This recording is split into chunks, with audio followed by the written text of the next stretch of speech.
Suara Radio YouTube channel.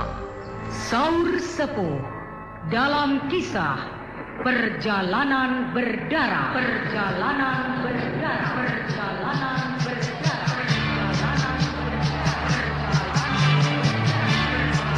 Dipersembahkan atas kerjasama PT Kalbe Farma, produsen Prokol, obat flu andalan, dan Harafana Record.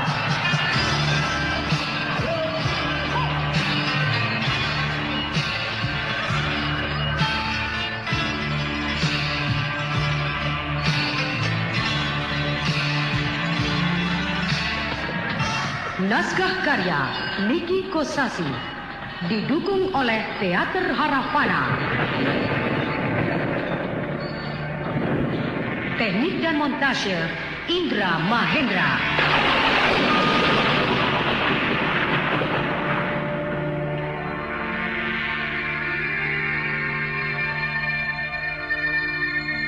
Pada kisah Darah Biru telah terungkap tabir pedang merah dan pedang biru yang menyingkap silsilah raja-raja kerajaan Madangkara, telah memberi kejelasan kepada semua pihak bahwasanya Pak Arum dan Brahma adalah pewaris tahta singgasana kerajaan Madangkara yang syah.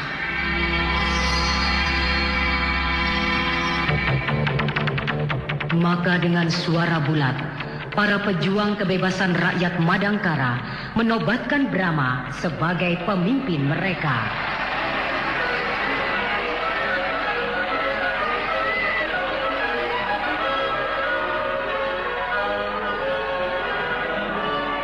Pendengar yang budiman, inilah Saur Sepuh dalam kisah Perjalanan Berdarah seri pertama. Terima kasih atas kepercayaan saudara-saudara kepada saya. Tapi saya lebih setuju kalau Juragan Gotawa tetap menjadi pimpinan perjuangan. Tidak, Brahma. Anda sebagai seorang putra raja adalah paling pantas memimpin kami. Kalau bicara soal pantas atau tidak, saya kira yang paling pantas ialah Paman Arum. Sebab dia adalah keturunan keempat. Sedangkan saya keturunan berikutnya, yaitu keturunan yang kelima. Paman Anda, Pak Arum itu, selain usianya yang sudah lanjut, lagi pula terlalu lama jadi orang desa. Semenjak lahir sampai setua begitu, hidup bergelimang tanah menjadikan dia hanya punya satu keahlian saja, yaitu bertani. Sama sekali tidak mengerti ilmu tata negara. Sedangkan Anda, Saudara Brahma, Anda memiliki ilmu pengetahuan yang luas. Selain menguasai ilmu tata negara, menguasai pula ilmu yang lain, termasuk ilmu kedikjayaan. Nah, saya kira yang paling pantas untuk menjadi pemimpin kami adalah Anda. Akan tetapi, menurut tata waris singgasana kerajaan, keturunan terdekat langsung yang masih hidup, dialah yang berhak jadi raja. Itu kalau orangnya bersedia jadi raja. Tapi Pak Arum, Anda sendiri dan kita semua sudah tahu bahwa Pak Arum sudah menyatakan bahwa dia tidak mau jadi raja. Dia ingin tetap hidup di tengah-tengah rakyat. Hidup bahagia menjadi petani adalah keinginan utamanya. Demikian pula saya. Saya tidak ingin jadi raja. Saya ingin tetap jadi rakyat biasa seperti sekarang. Tapi kerajaan kita membutuhkan seorang raja. Kalau begitu, Rai Mantili saja yang jadi raja. Loh. Ngawur. Jangan ngelantur, Kakang Brahma. Saya menolak. Saya tidak mau jadi raja. Bukan raja, ratu. Tidak. Saya seorang petualang. Cita-cita saya hanya satu, yaitu ingin jadi guru di sebuah padepokan. Dan saya harap Kakang Brahma tidak mengganggu cita-cita saya itu. Tempat saya bukan di istana, tapi di alam bebas. Baiklah. Bagaimana kalau kakek Astagina atau Ibunda Gayatri? Justru kakek Astagina yang paling berhak, bukan? Sebab dia memang seorang raja. Raja Madangkara ketiga. Sedangkan Ibunda Gayatri keturunan keempat. Saudara Brahma, kakek Astagina tidak berada di tengah-tengah kita. Kita semua tidak tahu di mana dia berada. Sedangkan ibu Anda, Ibunda Gayatri, telah menjadi istri Kanjeng Tumenggung Ardalepa. Jadi saya rasa sulit bagi beliau untuk meninggalkan kewajibannya sebagai istri seorang pejabat tinggi kerajaan Kuntala. Benar, Kakang Brahma. Dari semua keturunan Raja Madangkara adalah Kakang sendiri. Iya, Dan saya pikir, kita saat ini bukan mau menobatkan seorang raja, melainkan untuk mengangkat seorang pemimpin yang akan memimpin perjuangan pembebasan bangsa kita. Jadi saya rasa, apa salahnya Anda memimpin kami? Setelah perjuangan selesai, tentang siapa yang akan menjadi raja, kita musyawarah lagi. Saya setuju dengan pendapat Juragan Kotawa. Lebih baik sekarang kita memusatkan pikiran pada perjuangan membebaskan rakyat yang tertindas. Karena itu yang lebih penting. Baiklah. Kalau begitu, saya terima pilihan saudara semua. Saya bersedia jadi pemimpin.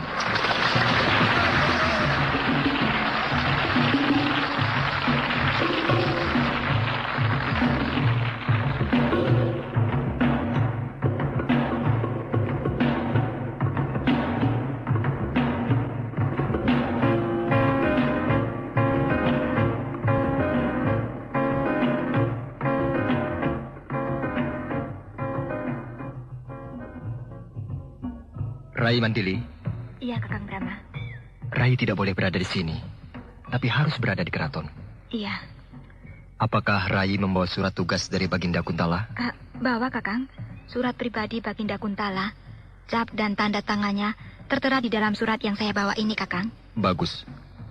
Dengan surat itu, mereka orang-orang keraton Madangkara tidak akan bisa apa-apa terhadap Rai. Tidak bisa menolak kehadiran Rai, sebab Rai adalah seorang pejabat resmi dari pusat yang khusus dikirim oleh Baginda Kuntala sendiri. Iya, Kakang.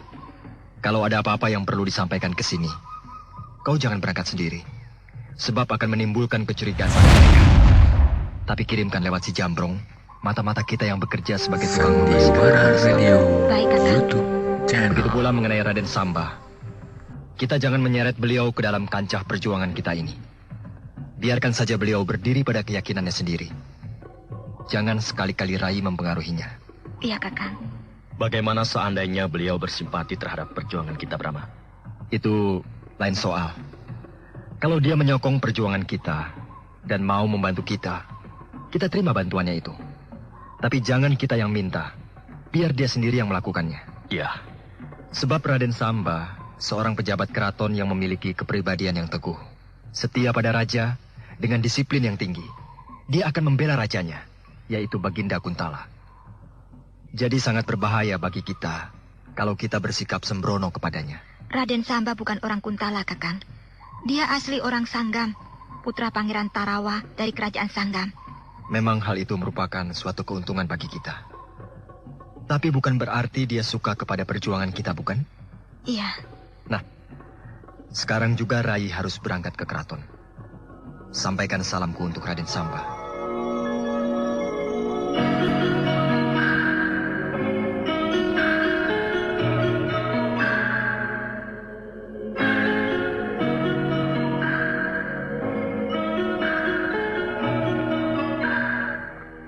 Daulat Kanjeng Tumenggung Gardika, hamba Senopati Kendala mohon menghadap.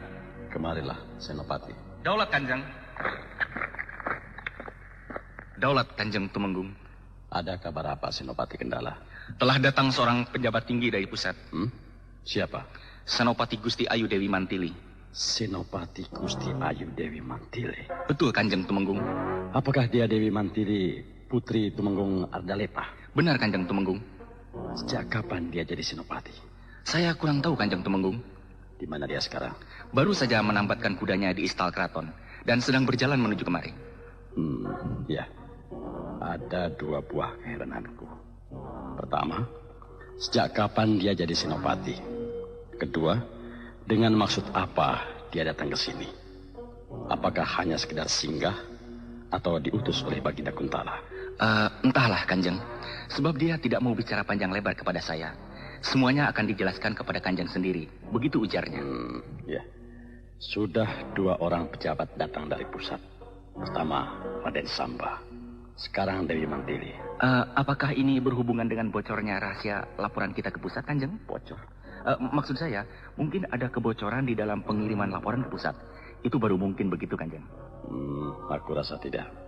Sebab kalau memang ada kebocoran, Tumenggung Raksa secepatnya mengirim utusan ke sini. Sebab dia juga pasti ngeri. Kedudukannya akan terancam. Bahkan bisa dihukum berat. Sekaligus pula memberi isyarat kepada kita agar mengambil ancang-ancang melakukan langkah-langkah pengamanan. Iya, Kanjeng. Nah, aku kira kedatangan Mantili ke sini tidak ada hubungannya dengan ulah kita itu. Tapi kenapa Dewi Mantili yang dikirim ke sini, Kanjeng? Bukankah dia putri Tumenggung Ardalepa, lawan Tumenggung Rasa, bahkan merupakan musuh kita? Sebab ibunya Mantili orang sini. Jadi mungkin dia hendak mengunjungi kampung halaman ibunya. Kalau sekedar berkunjung, kita boleh merasa lega, Kanjeng. Tapi kalau benar-benar ditugaskan di sini, wah, bisa runyam. Risih rasanya kalau ada dia. Kita lihat saja nanti.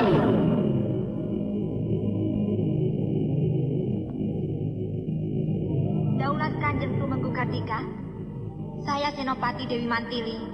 Mohon menghadap. Senopati Dewi Mantili. Selamat datang di kerajaan Madangkara. Silakan maju.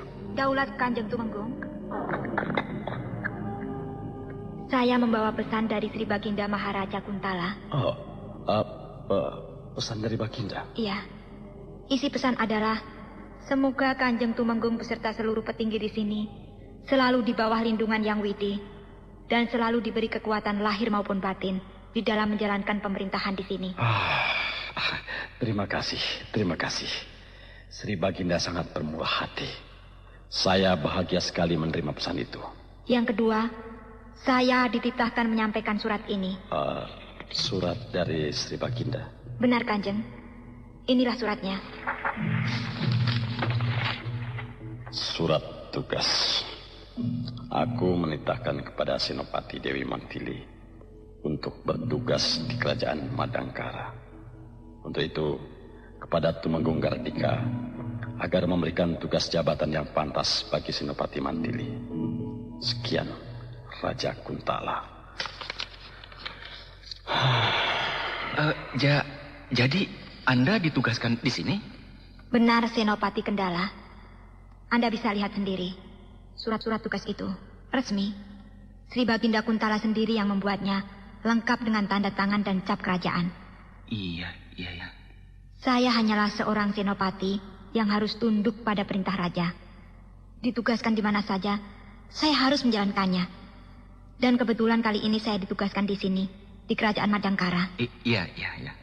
Seandainya Anda keberatan, tidak apa-apa. Saya bisa pulang kembali ke pusat dan menyampaikan laporan kepada Baginda bahwa kehadiran saya di sini ditolak. Bukan begitu. Kami tidak menolak. Kenapa Anda punya pikiran seperti itu, Senopati? Itu hanya merupakan perkiraan saja. Dari melihat perubahan wajah Senopati Kendala dan juga Kanjeng Tumenggung sendiri yang memberi kesan seolah-olah tidak senang pada saya. Jangan berprasangka begitu. Sungguh, kami senang sekali menerima kehadiran Anda di sini. Terima kasih, Kanjeng Tumenggung Kartika.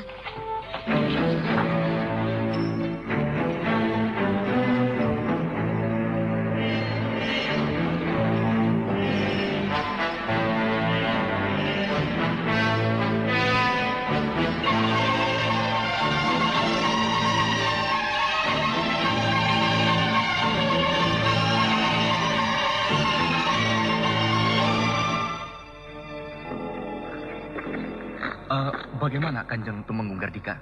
Sudahkah mendapatkan kedudukan yang cocok untuk diberikan kepada Senopati Dewi Mantili? Sudah, Kendala. Jabatan apa itu? Urusan tempat tinggal.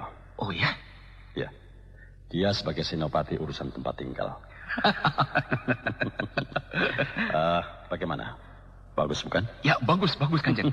Cocok dengan kedudukannya sebagai Senopati wanita. Ya, mudah-mudahan dia tidak kecewa. Kenapa harus kecewa, Kanjeng? Senopati adalah seorang perwira angkatan perang, bukan? Iya memang, tapi dia kan Senopati perempuan. Tidak cocok kalau harus menjabat salah satu kedudukan di dalam angkatan perang kita.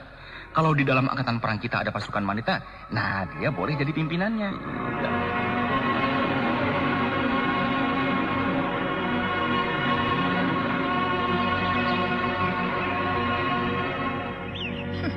Asem, Senopati bukannya disuruh perang, malah mengurusi perumahan. Tidak apa, Mantili. Pokoknya kau dapat kedudukan. Dengan begitu kau punya hak bersuara di dalam rapat pimpinan. Karena kau termasuk anggota pengendali kerajaan Madangkara. Iya, Kakang. Tapi pinter juga Tumenggung Kartika itu. Dia tidak mau menempatkan saya di angkatan perang. Padahal seharusnya jabatan seorang senopati ialah angkatan perang. Senopati adalah seorang perwira. Maka otomatis jabatannya di dalam angkatan perang. Begitupun saya. Seharusnya saya menjabat salah sebuah jabatan di dalam angkatan perang kerajaan Madangkara. Tapi kalau hal itu dilaksanakan, berarti kau mempunyai anak buah. Hal itulah yang tidak diinginkan oleh Tumenggung Kartika. Sebenarnya, saya bisa saja memberi laporan ke pusat atas perlakuan yang kurang wajar ini. Tapi, saya pikir tidak perlu. Benar. Kau tidak perlu memberi laporan ke pusat. Sebab akan membuat suasana semakin runyam. Tumenggung Gardika mendapat teguran dari pusat, maka otomatis dia akan semakin benci kepadamu. Dengan begitu, kau akan diblok oleh dia dan kawan-kawannya. Ruang gerakmu menjadi sempit, bahkan mungkin akan mendapat pengawasan yang ketat. Tapi sebaliknya, kalau kau dengan ikhlas menerima pemberian jabatan itu, maka sedikit banyak akan menumbuhkan rasa simpati pada diri Tumenggung Gardika. Nah, hal itulah yang kita perlukan, bukan? Betul, Kakang. Kau tidak perlu menghimpun kekuatan, sebab hal itu bukan merupakan tugasmu. Tugasmu hanyalah masuk ke dalam lingkungan keraton dan punya hak bersuara. Itu saja. Jadi ditempatkan di mana saja tidak menjadi soal. Iya, Kakang. Oh ya, apakah kau sudah bertemu dengan Raden Sambamba? Belum. Kenapa? Belum ada waktu, Kakang. Sebaiknya kau menemuinya. Apakah itu penting? Ingat, Mantili, dia adalah sahabat ayah kita. Pertama kali datang di sini, dia langsung menemui aku. Jadi hubungan baik itu hendaknya tetap dipelihara. Baik.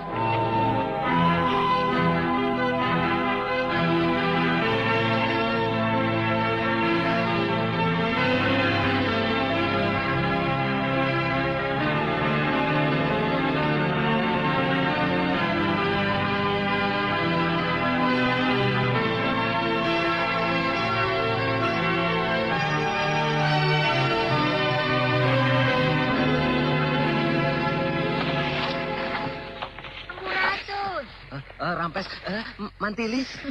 Jangan pura-pura terkejut, ah. Hah? Padahal sudah tahu kalau saya sudah datang di sini 5 hari yang lalu. Sungguh saya tidak tahu kalau kau datang. Benar. Benar. Tidak kangen pada saya? Kangen. Kenapa dulu pergi tidak bilang-bilang? Mendadak sekali, Mantili. Begitu mendadaknya, sampai tidak ada waktu sekejap pun untuk pamitan atau titip pesan. Maaf, waktu itu betul-betul tidak ada waktu. Tidak ada waktu atau tidak ingin bertemu lagi? Oh, sama sekali tidak begitu, Mantili. Saya juga datang ke sini bukan untuk mengganggu Raden. Saya hanya sekedar menjalankan tugas dari Baginda. Oh, tentunya Anda sangat bahagia. Sebab keinginan Anda untuk bertugas di kampung halaman sendiri terlaksana. Ya, tentu saja. Terutama bisa sering bertemu dengan Raden. Saya hanya pegawai kecil, sedangkan Anda seorang senopati. Saya hanya anak Tumenggung, sedangkan Raden putra seorang pangeran. Bisa saja Anda ini. Apakah Raden sedang sibuk? Ya, cukup sibuk, tapi tidak terlalu. Jadi sibuk yang biasa saja. Kalau begitu, Raden bisa mengantarkan saya. Oh ya? Kemana? Ke kampung Jamparing. Oh, mengunjungi rumah leluhur? Begitulah.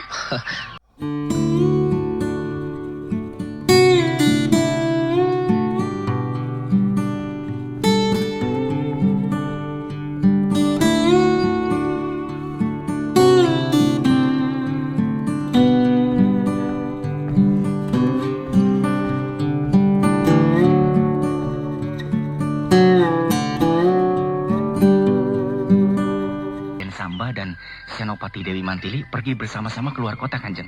Mau kemana mereka? Mungkin mau ke kampung Jamparing. Oh, ke rumah ibunya Mantili? Ya, mungkin. Rupanya di antara mereka ada hubungan yang erat sebelum mereka pindah ke sini.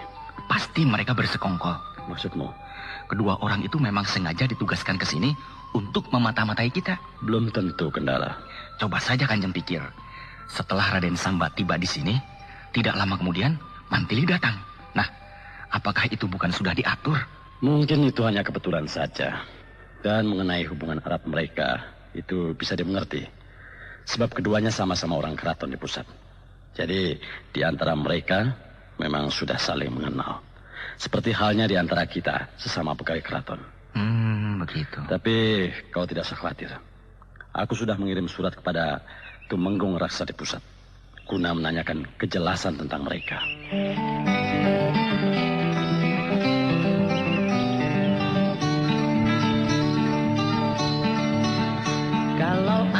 demam dan sakit kepala, hidung tersumbat, prokol obatnya. Kalau Anda pilek dan bersin-bersin, tenggorokan gatal, prokol obatnya. Prokol obat flu, prokol obat flu. Prokol obat flu, produksi Kalbe Farma.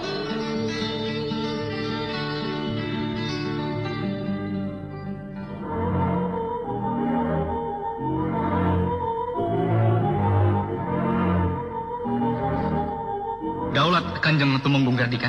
Ada Pak Senopati Kendala. Kenapa muram? Pasukan patroli kita disergap lagi, Kanjeng. Oh iya? Di mana?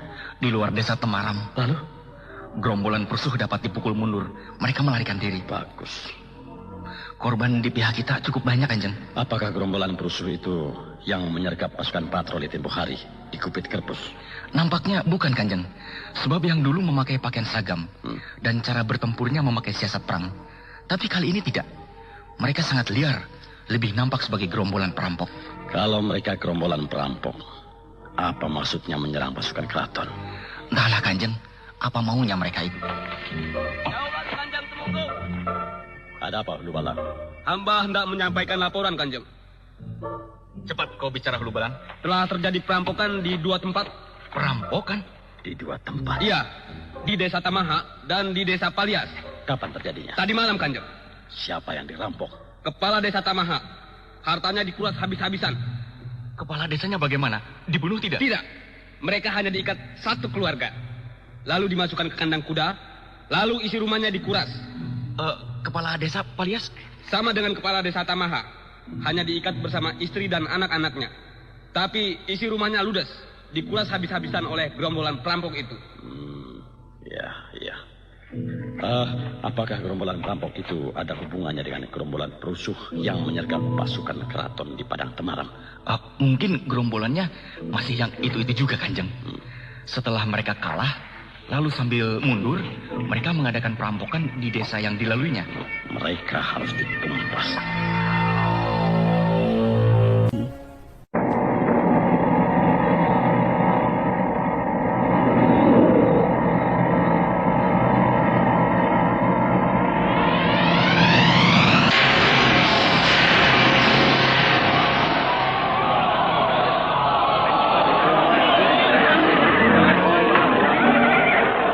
Tumben, pasukan keraton dalam beberapa hari ini kelihatan sibuk. Kerusuhan terjadi di mana-mana. Barangkali ada pemberontakan? Bukan. Lalu apa? Perampokan. Pasukan keraton itu terlalu lamban. Padahal aksi gerakan gerombolan perampok itu cepat dan liar. Hal itu menyebabkan pasukan keraton selalu ketinggalan oleh para perampok. Jangankan menumpas, bertemu pun tidak bisa. Mungkin gerombolan perampok itu satu kesatuan yang terlatih baik dan punya pengalaman tempur. Saya kira tidak. Sebab yang mereka rampok orang-orang biasa. Caranya beraksi sangat liar dan tidak beraturan. Tapi kenapa mereka masuk ke desa-desa ya? Biasanya kan mereka di hutan, mencegat rombongan pedagang yang lewat. Ya, mungkin di hutan sudah berkurang mangsanya, lalu turun ke desa-desa. Wah, berani benar mereka. Sebab kalau masuk ke desa berarti akan berhadapan dengan pasukan keraton. Benar. Tapi kenyataannya pasukan keraton jauh ketinggalan oleh aksi perampok yang serba cepat itu. Sehingga aksi gerakan dari pasukan keraton selalu gagal. Oh iya, Mantili. Lalu siapa yang bertanggung jawab terhadap keamanan dalam wilayah kerajaan itu? Senopati Kendala. Dia rupanya. Iya. Senopati Kendala nampaknya tidak berbakat untuk menjadi senopati urusan keamanan rakyat. Dia lebih cocok jadi pemain ketoprak. Kau ini Mantili, Loh, Mantili. Coba saja Raden Samba lihat. Senopati Kendala seorang pesolek, iya kan? Dandanannya selalu mentereng, lengkap dengan tanda pangkat dan tetek bengek, rencana lainnya. Lagaknya minta ampun, gayanya dibuat-buat. Seakan-akan dia senopati yang top di kerajaan Madangkara ini. Bagaimana akan beres pasukan keraton dipimpin oleh senopati semacam dia? Yang saya herankan, dia sangat terpakai oleh Tumenggung Gardika. Soalnya dia pintar menjilat. Ya, saya lihat Tumenggung Gardika seorang pejabat tinggi yang gila hormat. Nah, hal itu yang dimanfaatkan oleh Senopati Kendala. Saya heran, kenapa orang macam Tumenggung Kardika yang ditugaskan menjadi pejabat tertinggi di kerajaan Madangkara ini? Apakah di pusat kerajaan Kuntala tidak ada lagi pejabat yang lebih bermutu? Ya, itu semua tidak lepas dari permainan, Mantili. Iya, benar Raden. Saya lihat di dalam tubuh pemerintahan pusat kerajaan kita, terdapat beberapa kelompok yang bersaing satu sama lain. Itulah, dan kelompok Tumenggung Kardika yang menang. Sehingga dia berhasil ditunjuk untuk memegang jabatan tertinggi di kerajaan jajahan yang cukup penting ini. Rasanya ingin saya melaporkan semuanya ini ke pusat. Tapi takut terjadi salah paham, disangka fitnah. Ya, lebih baik jangan, Mantili.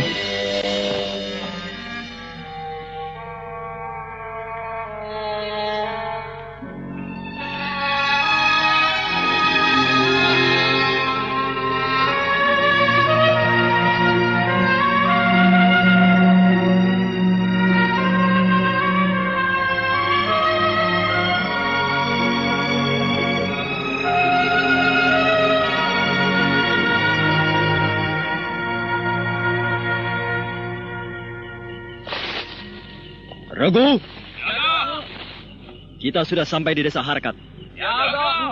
Di desa Harkat ini ada 3 orang yang akan kita jadikan korban. Mereka adalah Pak Amas, kepala desa, lalu Juragan Galung, kemudian Den Paksi. Ketiga orang itu boneka penjajah dan merupakan orang-orang terkaya di desa Harkat ini. Mereka selalu berlaku sewenang-wenang terhadap penduduk, hidup dalam kemewahan. Tidak peduli pada rakyat yang rata-rata hidupnya miskin. Nah, ketiga orang itu kita rampok. Tapi jangan dibunuh.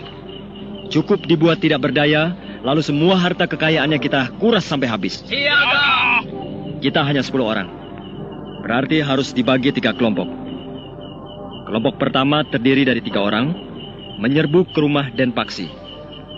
Kelompok kedua terdiri dari 3 orang, menyerbu ke rumah Juragan Galung.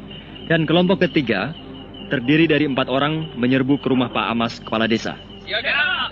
Lakukan.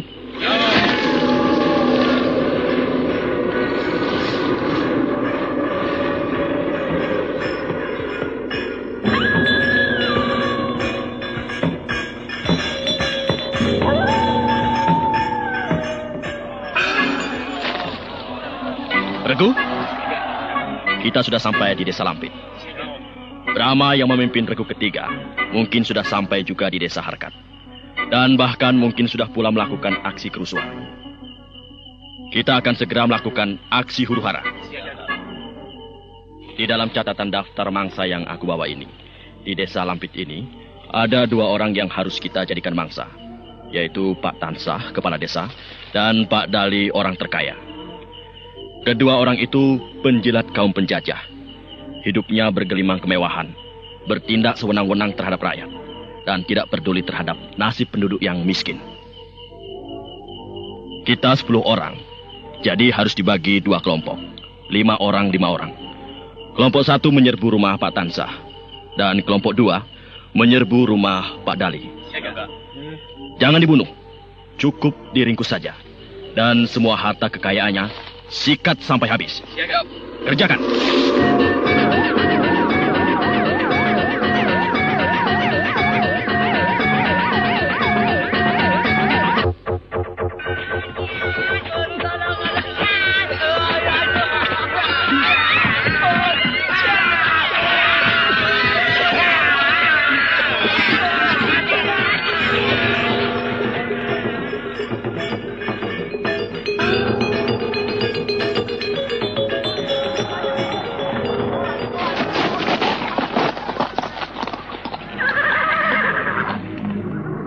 Senopati Kendala. Ada apa Hulu Balang? Celaka Senopati.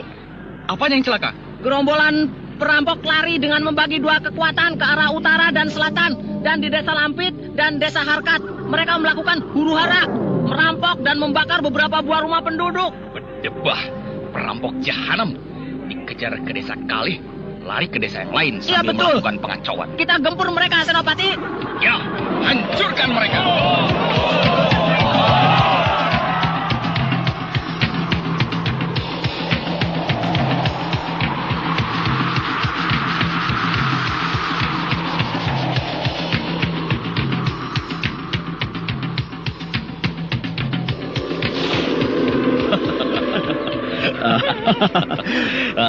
Saya bisa membayangkan marahnya Senopati Kendala. Dia pergi ke desa Kalih, yang dikejar malah ada di desa Harkat dan di desa Lampit. Biar mereka tahu bahwa kita bukan gerombolan perampok kelastri, tapi gerombolan perampok yang mengerti siasat mengacaukan pihak musuh. Iya, kita berhasil membuat pasukan keraton menjadi sibuk. Selama ini mereka menganggur, petantang-petenteng di kota, jual tampang, atau paling latihan baris, lalu bikin upacara. Sekarang tahu rasa, kita buat mereka jadi sibuk. Yang membuat mereka lebih heran ialah korban perampokan rata-rata orang kaya yang berpihak pada mereka. Dan tidak dibunuh, hanya diikat sedikit. Sudah berapa banyak harta yang kita peroleh? Banyak sekali. Uang, emas, berlian, dan perhiasan lainnya bertumpuk di gudang. Baiklah. Mulai besok kita bisa membagi-bagikan uang dan harta itu kepada rakyat yang miskin. Dengan cara gelap, yang paling tepat ialah di waktu malam hari. Ditaruh di muka pintu rumah-rumah. Iya, baik. Supaya mereka tidak kaget dan bertanya-tanya dari mana datangnya bantuan uang dan harta, kita harus membuat surat pengantar. Surat pengantar? Ya. Untuk menyatakan bahwa bantuan sumbangan yang mereka terima itu ialah dari kita. Tentu saja dengan nama samaran. Bagaimana kira-kira bunyi surat pengantar itu? Pendek saja. Terimalah sumbangan ini. Lalu di bawahnya dituliskan nama samaran kita. Apa saja? Kalau begini, bagaimana? Bagaimana? Terimalah sumbangan ini dari perampok Budiman. Oh, iya, saya setuju sekali.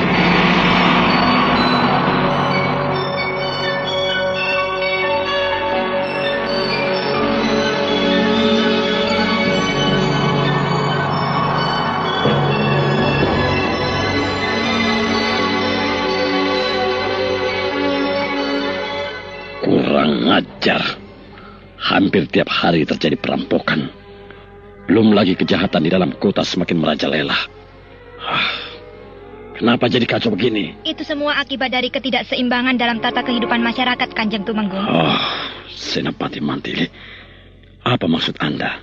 Yang dirampok hanyalah orang-orang kaya, bukan? Iya. Nah, itu akibat terlalu jauhnya jurang antara si kaya dan si miskin. Senopati Mantili, orang menjadi kaya itu kan hak setiap orang. Betul, Senopati Kendala. Tapi kemewahan yang terlalu menyolok, yang hanya dinikmati oleh beberapa gelintir orang, sedangkan sebagian besar rakyat hidup menderita. Apakah itu adil? Saya tidak melihat rakyat menderita. Anda bicara tanpa dipikir, Senopati Kendala. Apakah Anda buta atau menutup mata terhadap kemiskinan yang merajalela selama ini? Pekerjaan susah, pengangguran semakin membengkak, hasil panen merosot, perekonomian kerajaan Madangkara ini lesu. Nah, apakah Anda tidak melihat itu semua? Senopati Mantili, ingat, kerajaan Madangkara ini adalah kerajaan jajahan kita. Tumenggung Gardika yang mulia, apakah setiap rakyat yang kita jajah harus selalu dibuat menderita? Bukan dibuat menderita, tapi jangan terlalu diberi kesempatan. Sebab kesenangan akan menimbulkan kelonggaran. Kelonggaran akan menimbulkan kekuatan, dan kekuatan akan menimbulkan perlawanan. Tumenggung salah mengerti. Maaf, saya rasa malah sebaliknya. Justru kesengsaraan akan menimbulkan kekacauan. Rakyat menjadi resah, gelisah akan nasib yang tidak menentu. Keluhan rasa tidak puas terdengar di sana-sini. Dan pada akhirnya timbul tindak perbuatan yang melawan hukum. Seperti terjadinya perampokan-perampokan akhir-akhir ini. Di mana-mana, rakyat terjajah memang begitu. Selalu ingin melawan kepada penjajah. Tapi kita punya kekuatan untuk menempasnya. Kalau begitu, Kanjeng Tumenggung memerintah dengan tangan besi. Demi tegaknya kebesaran bangsa kita, bangsa Kuntala. Apa salahnya bertindak dengan kekerasan? Supaya mereka takut dan tidak berani main-main terhadap kita yang besar dan kuat. Memang rakyat takut pada pasukan tempur keraton yang hebat. Tapi diam-diam mereka akan menyusun kekuatan, lalu mengadakan aksi kerusuhan di sana-sini. Bila itu terjadi, maka keadaan menjadi tidak aman, dan otomatis hasil kekayaan negeri ini akan merosot. Dan semakin hari, kiriman kita ke pusat kerajaan Kuntala semakin tipis, karena keuntungan dari kerajaan terjajah menjadi merosot. Nah, yang rugi siapa? Kita-kita juga, bukan? Kita bisa melakukan perintah dengan tegas. Kita atur rakyat Madangkara ini. Semuanya harus menanam kopi, atau menanam teh, atau karet, atau apa saja yang kita butuhkan. Tanaman paksa? Ya. Pasti banyak rakyat yang kabur, sebab mereka tidak ikhlas. Akan kabur kemana? Dan kabur mau apa? Ingin menjadi tambah kelaparan? Di dalam keputusasaan, bisa saja mereka berbuat nekat. Misalnya pergi ke negeri lain, atau berkumpul di sebuah daerah yang baru, lalu menghimpun kekuatan sendiri. Jadi harus bagaimana? Apakah kita harus memanjakan mereka? Bukan memanjakan mereka, tapi perlakukan yang wajar. Pelihara kesejahteraan rakyat. Sebab kalau mereka hidup sejahtera, yang untung kita-kita juga.